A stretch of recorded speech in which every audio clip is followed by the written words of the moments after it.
tempo imemorial, em uma terra distante chamada Uz, vivia um homem cuja reputação ecoava em todas as direções. Seu nome era Jó, e sua vida era um testemunho vivo de retidão e integridade. A prosperidade parecia beijar cada passo que dava. Seus rebanhos eram incontáveis, suas terras vastas, e seus servos numerosos. Era um patriarca de família extensa, abençoado com 7 filhos e 3 filhas, cujo convívio diário preenchia sua casa de alegria e propósito. Sua fé, inabalável e profunda como as raízes de uma árvore milenar, era o alicerce sobre o qual toda a sua existência se erguia, um pilar de devoção que o distinguia entre todos os homens de sua época. Contudo, a serenidade de Uz estava prestes a ser perturbada por uma aposta de proporções celestiais. Nos recintos etéreos, uma conversa de peso se desenrolava entre o Criador e a sombra. Deus, em sua onisciência, enalteceu a fidelidade de Jó, afirmando a inexistência de outro homem tão íntegro na terra. Satanás, o acusador, com sua voz carregada de ceticismo, questionou a pureza da devoção de Jó. Porventura Jó teme a Deus em vão? Inquiriu, sugerindo que a piedade do homem era meramente um subproduto das bênçãos e da proteção divina. Propôs que, se Deus retirasse sua mão protetora, Jó certamente amaldiçoaria seu Criador. Deus, conhecendo o coração de seu servo, permitiu que Satanás o provasse, mas impôs um limite. Sua vida seria intocável. Mal as palavras foram proferidas no céu, e a calamidade desabou sobre Jó na terra, com uma velocidade e ferocidade avassaladoras. Mensageiros, um após o outro, chegavam com notícias cada vez mais devastadoras. Primeiro, os sabeus invadiram, roubaram seus bois e jumentas, e mataram seus servos à espada. Quase imediatamente, um fogo do céu consumiu suas ovelhas e mais servos. Em seguida, os caldeus, divididos em 3 bandos, atacaram seus camelos e mataram o restante dos seus servos. A cada relato, o coração de Jó se apertava, mas o golpe mais cruel ainda estava por vir. O último mensageiro trouxe a notícia mais excruciante.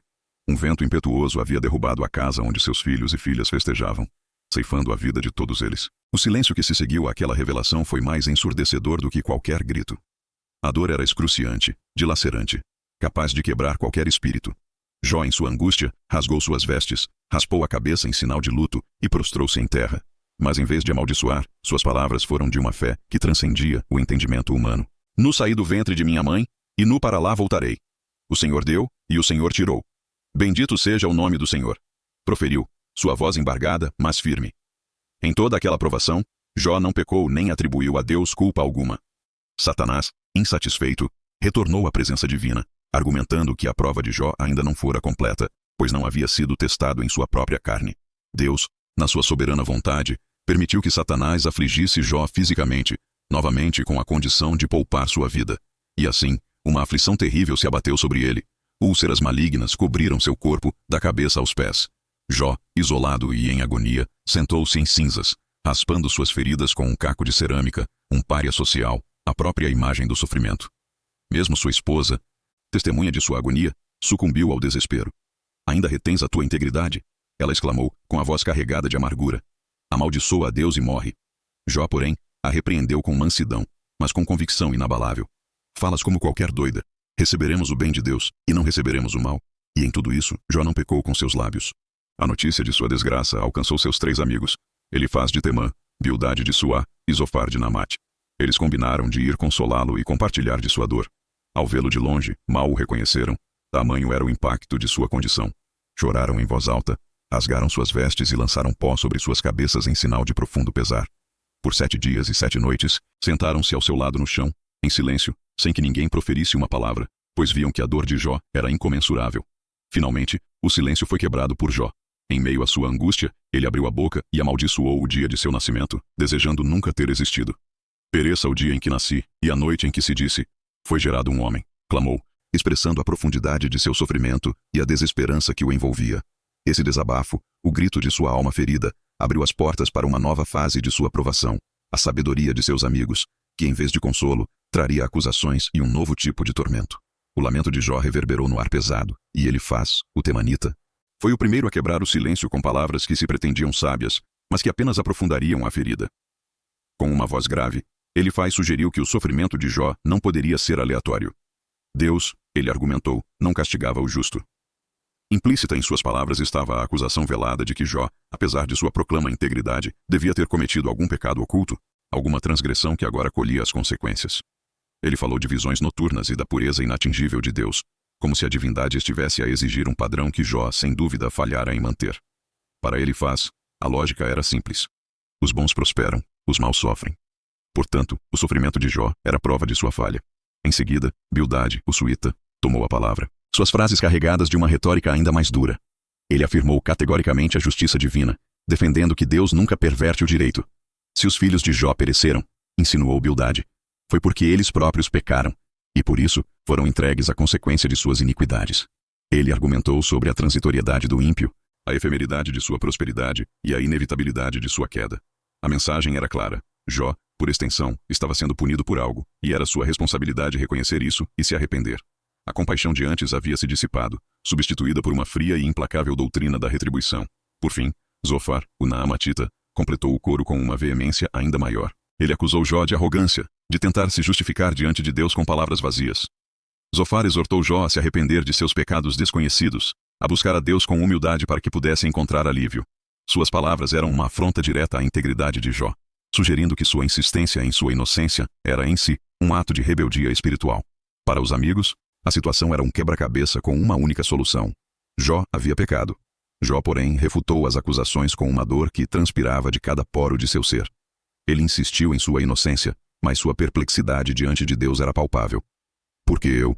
Parecia gritar cada fibra de seu corpo.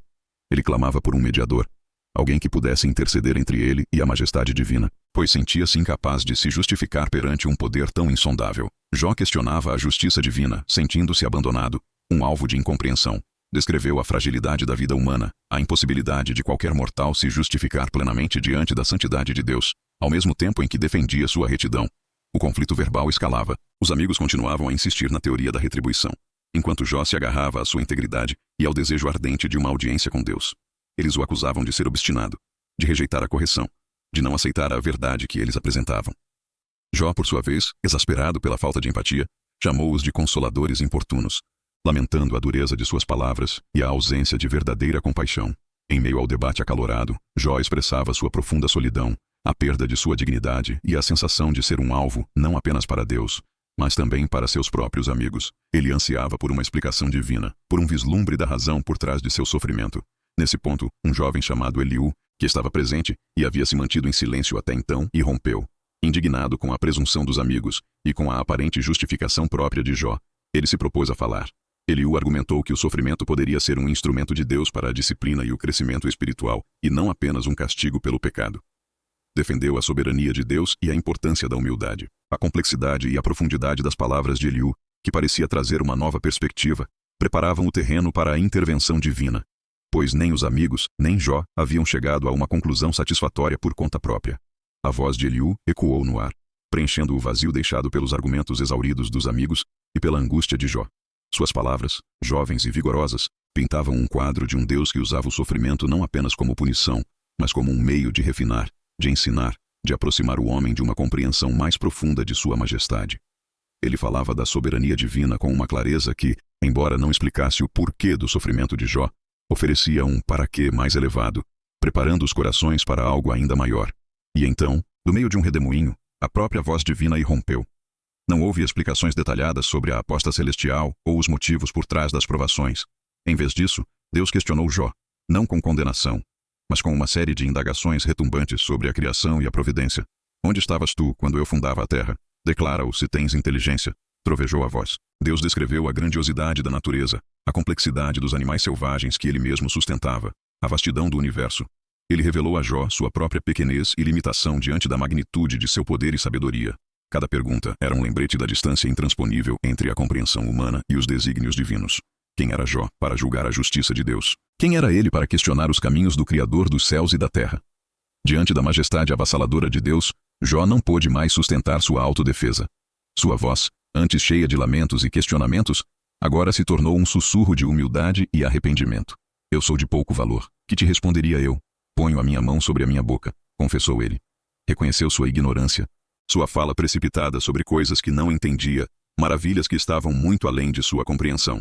Jó se prostra em pó e cinzas, uma imagem de rendição total, reconhecendo a grandiosidade do Criador e a profundidade de sua própria limitação. Sua fé, antes testada pela dor e pelas palavras, agora era purificada pela revelação direta da divindade. A atenção divina, então, voltou-se para os amigos de Jó.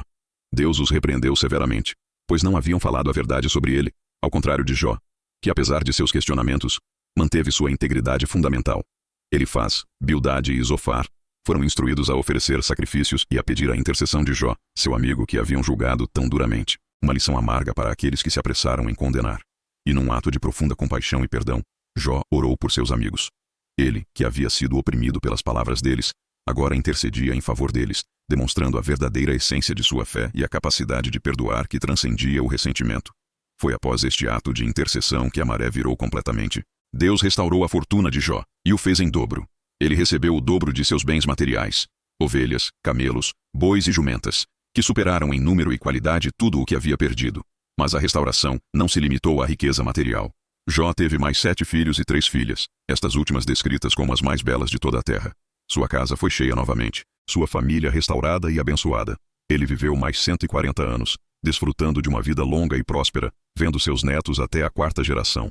A história de Jó é um testemunho eloquente da soberania de Deus, da resiliência extraordinária da fé humana e da complexidade intrínseca do sofrimento. Ela nos ensina que o propósito de Deus pode ir muito além da limitada compreensão humana e que a verdadeira fé, aquela que é genuína e profunda, permanece inabalável mesmo diante das maiores adversidades. Jó morreu um homem velho e farto de dias, sua história se tornando um símbolo eterno de paciência, fé inabalável e redenção. Sua vida provou que a integridade pode ser mantida, a esperança pode ser cultivada e a fé pode prevalecer, mesmo quando o mundo ao redor desmorona. A aprovação de Jó não foi para puni-lo, mas para glorificar a Deus e revelar a profundidade de uma fé que não dependia das bênçãos, mas da presença do Criador.